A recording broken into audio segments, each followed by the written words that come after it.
আসসালামু আলাইকুম প্রিয় দর্শক, চলে এসেছে আমের মৌসুম।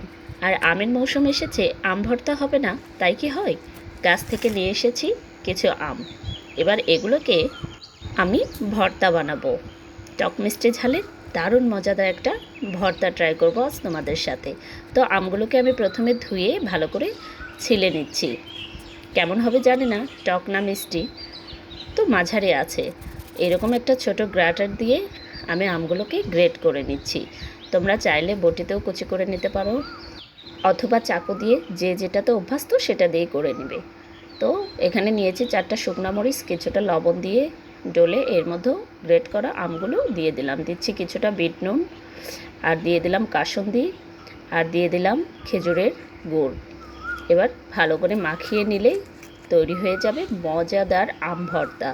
এত মজা হয়েছিল ভর্তাটা, কি আর বলবো। তো সবাই ভালো থাকো, আল্লাহ হাফেজ।